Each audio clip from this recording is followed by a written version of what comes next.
Dios les continúe bendiciendo en esta mañana. En esta mañana hemos de estudiar la lección número 21, que lleva como título Sabiduría que sorprende y ofende. Vamos a leer el pasaje bíblico que se encuentra en Marcos capítulo 6, de los versículos del 1 al 6. Salió Jesús de allí y vino a su tierra, y lo seguían sus discípulos. Cuando llegó el sábado, comenzó a enseñarles en la sinagoga, y muchos, oyéndole, se admiraban y preguntaban: ¿de dónde saca estas cosas? ¿Y qué sabiduría es esta que le es dada? ¿Y estos milagros que por sus manos son hechos? ¿No es este el carpintero, hijo de María, hijo de Jacobo, de José, de Judas y de Simón? ¿No están también aquí con nosotros sus hermanas? Y se escandalizaban de él. Pero él les dijo: no hay profeta sin honra, sino en su propia tierra, entre sus parientes y en su casa. No pudo hacer allí ningún milagro, salvo que sanó a algunos pocos enfermos, poniendo sobre ellos las manos, y estaba asombrado de la incredulidad de ellos. Señor, te adoramos y te bendecimos. Y te damos gracias, Señor, nuevamente por estos momentos. Queremos depositarnos en tus manos, Señor, para que, oh Dios, como líder, oh Dios, en estos momentos, Señor, que hemos de tener, oh Dios Santo, la participación de la escuela bíblica, mi Dios. Te pedimos en esta hora que tú, oh Dios, nos hables, Señor. Que nos hable a nuestro corazón, mi Dios, a nuestra mente, mi Dios amado, Señor, y que tu palabra, mi Dios, Padre, pueda hacer, Señor, el cometido por la cual tú la envías en esta hora. Te pedimos que tú abras, Señor, nuestro entendimiento para recibirla y ponerla por obra. En el nombre de Jesús, amén y amén. Bendito el nombre del Señor. Bueno, pues aquí estamos luego de unas pequeñas vacaciones y le damos las gracias a nuestra pastora, ¿verdad? Porque tuvo a bien a dar las dos últimas lecciones que estuvieron muy buenas y aprendimos mucho. A veces los maestros pues necesitamos también coger clases para también coger su rececito, ¿verdad? Y aprender de otras personas, ¿okay? Así es que hasta aquí nosotros hemos estado estudiando las virtudes y las bendiciones de la sabiduría. Hemos visto que la sabiduría es la fuente de la verdadera felicidad y el camino que lleva a la bendición. La hemos comparado con las tristes consecuencias de seguir el camino opuesto al de la insensatez y la necedad. En realidad, la sabiduría no solo trae felicidad y bendición, sino que provoca oposición, resentimiento y hasta violencia contra las personas sabias. Vimos antes que es posible hablar de Jesús como la sabiduría encarnada. Cuando él habla en la sinagoga de las palabras que son comparables a cualquiera de los discursos de la sabiduría que hemos estudiado hasta hoy. Jesús da muestras de su sabiduría y el resultado es que sus vecinos lo critican. Al menos, según Lucas cuenta los episodios, hasta procurarle matarle.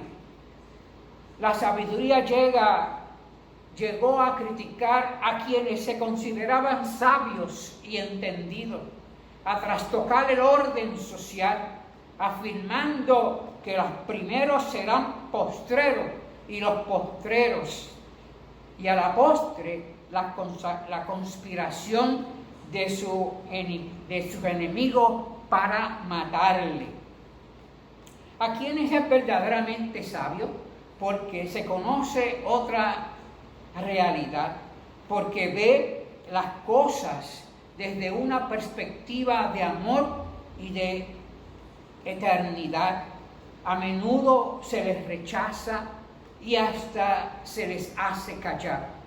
Este será el tema de nuestro estudio hoy: cómo la sabiduría bien puede levantar roncha y atraer dificultades. El título de nuestra porción bíblica, como ya habíamos dicho anteriormente, sabiduría que sorprende y ofende. Nosotros no somos, ¿verdad?, la última Coca-Cola del desierto, no somos un billete de 100 para que todos nos acepten.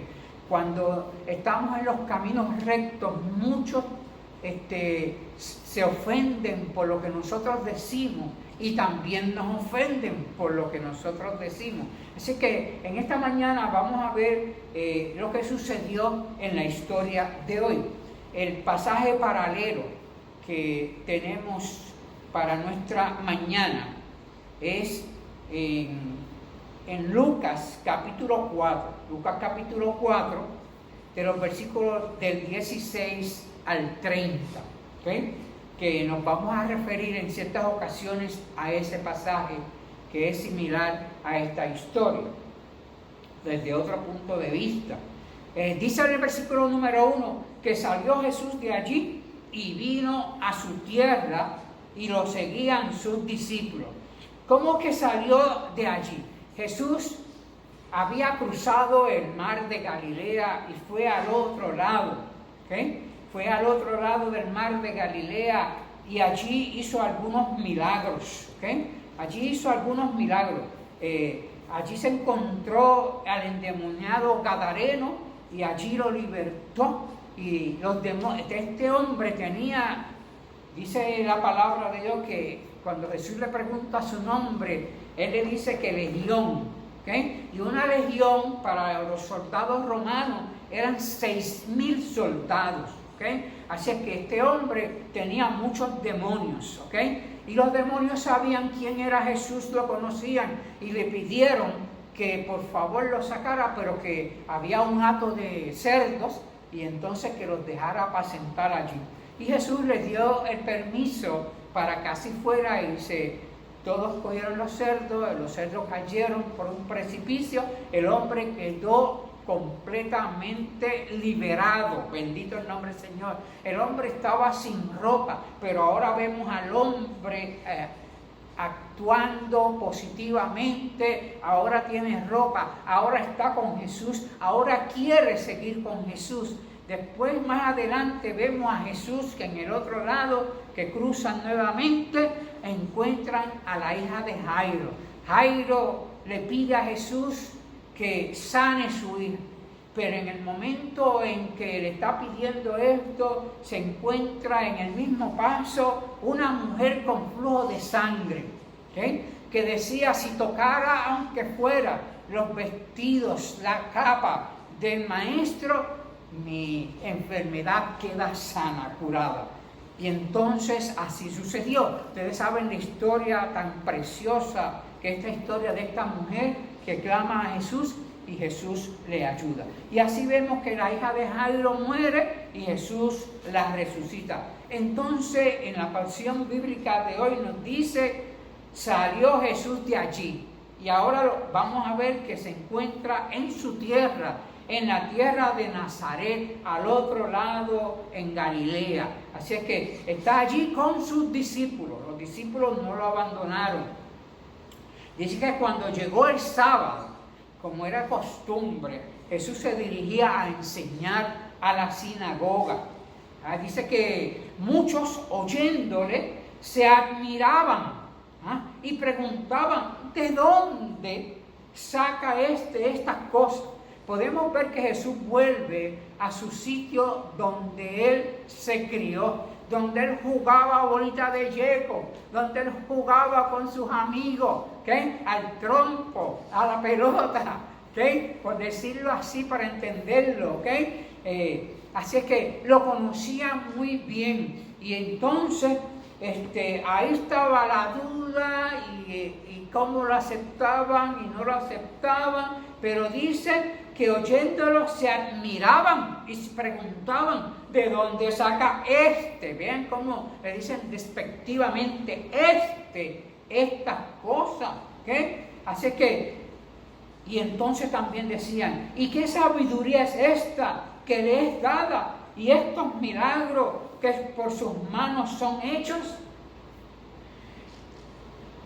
Versículo 3 vuelven a decirle, ¿no es el carpintero, el hijo de María, el hermano de Jacobo, el hermano de José, el hermano de Judas y de Simón? Vean cómo las amistades conocían a Jesús y conocían a toda su familia. También mencionan que también no está con nosotros, no viven en nuestros medios sus hermanas.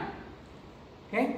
Así que, y dice la palabra que se escandalizaban de él por lo que él estaba hablando. Si nosotros nos vamos a Lucas nos dice que en la sinagoga, pues allí él cogió, le dieron el libro y él lo abrió en Isaías, donde dice, el Espíritu del Señor está sobre mí, por cuanto me ha ungido para dar buenas nuevas a los pobres, me ha enviado a sanar a los quebrantados de corazón, a pregonar libertad a los cautivos y vista a los ciegos, a poner en libertad a los oprimidos y a predicar el año agradable del Señor. Y concluye diciendo Jesús, hoy se ha cumplido esta escritura delante de vosotros. Y eso les cayó gordito. Y todo lo que Jesús decía, ¿verdad? Que les rascaban la llaguita y se ofendían. Y entonces hasta esto provocó que poco a poco fueran tramando junto con las demás personas porque no aceptaban la enseñanza de Jesús, porque era contrario a lo que ellos estaban viviendo y practicando. ¿Okay? Así que lo llevaron hasta la muerte, una conspiración para matarle porque no querían saber de él. Así que se escandalizaban, dice, pero Jesús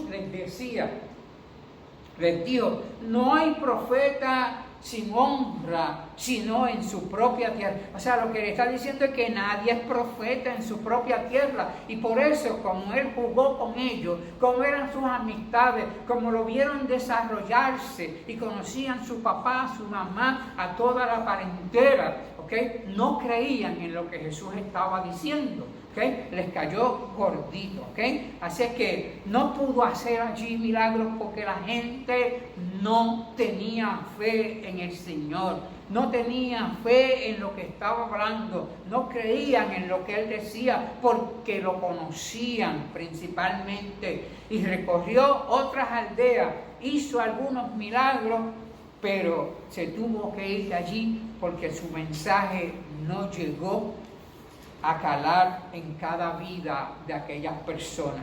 A veces nosotros como cristianos, como gente que caminamos por el camino que debemos caminar, que hacemos las cosas correctas, ¿okay? Pues la gente nos señala, nos critica, porque quieren que nosotros seamos como el montón. Así que no importa lo que la gente diga, no importa lo que la gente murmure, Jesucristo nos enseña en esta mañana que no siempre es sabio decir todo lo que pensamos o lo que creemos. Hay la sabiduría del silencio. Tenemos que saber callar, cuándo callar y cuándo hablar. ¿Okay? Se dice que el hablar es plata, pero que el callar es oro. Así que concluimos, ¿verdad? En esta mañana con dos resúmenes y la oración final.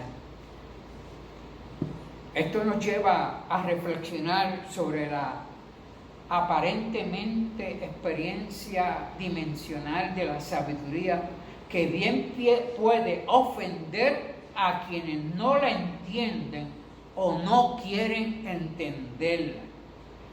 La verdadera sabiduría está en saber cuándo hablar, aunque ofendamos a quienes nos escuchan, y cuándo callar, aunque los demás nos ofendan. Vamos a tener la oración final que está en nuestro expositor.